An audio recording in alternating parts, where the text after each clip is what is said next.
Allez les amis, on est parti pour commencer ce chapitre de trigonométrie en comprenant ensemble comment est-ce qu'on fait pour placer des points sur le cercle, ce qui est vraiment une compétence fondamentale.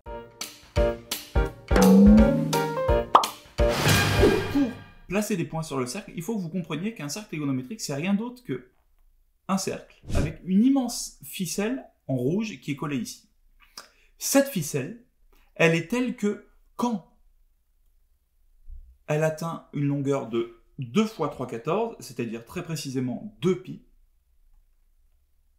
je galère, et bien cette ficelle-là, en la pliant, elle va arriver tel que ce point de π y soit ici. Autrement dit, le périmètre de mon cercle, c'est-à-dire la longueur totale de ce cercle, c'est 2π. À partir de ça, on va être capable de trouver tous les points qui sont ici. Je commence avec le premier, le point A.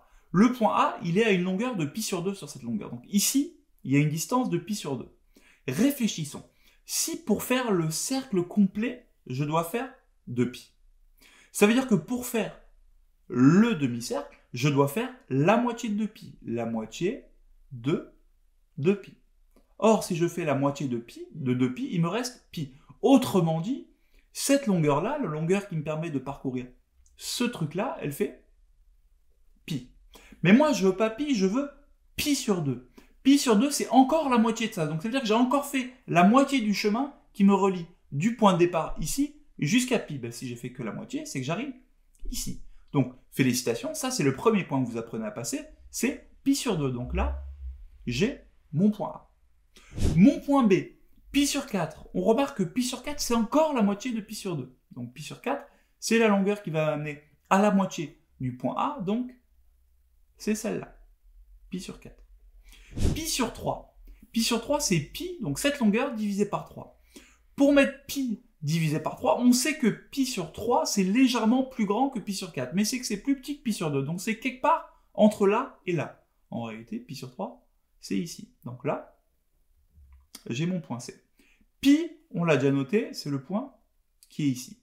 3π sur 4. Donc pour faire 3π sur 4, on peut le faire de deux manières différentes. La première, c'est de dire, bon, j'ai déjà fait π sur 4. Donc j'ai déjà fait ce passage-là.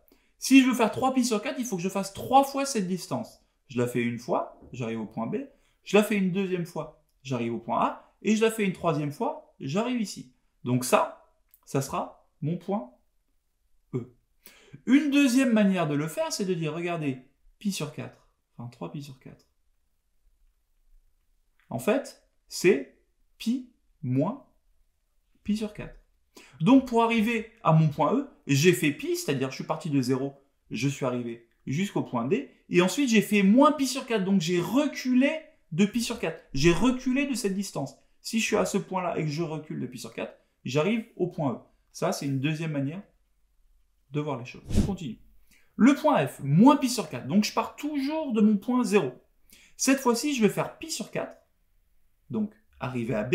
Sauf que si j'arrive à B, ça veut dire que π sur 4 et moins π sur 4, c'est pas la même chose.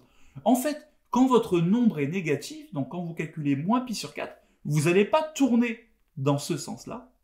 Vous allez tourner dans le sens négatif. C'est-à-dire ici, quand je tourne vers la gauche, je suis positif. Quand je tourne vers le haut, je suis positif. Quand je tourne vers le bas, je suis négatif. Donc, c'est quasiment comme le point B, sauf que ça va être en bas. Donc, mon point F, il va être ici.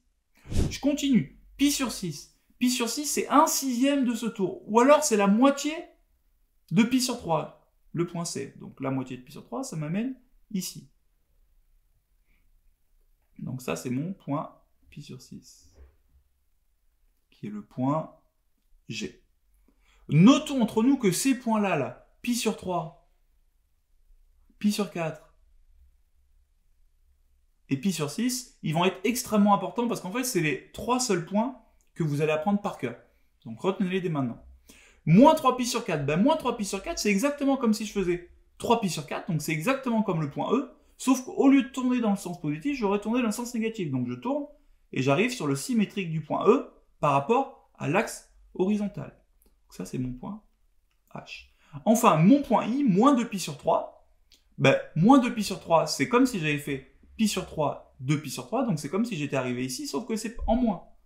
Donc là, j'ai mon point I. Ces exercices-là, il n'y a rien de magique. Il faut juste en faire. Ça tombe bien juste en dessous. On vous en a mis une tripotée. Let's go sur galilée.ac. À vous de jouer. Vous êtes des champions.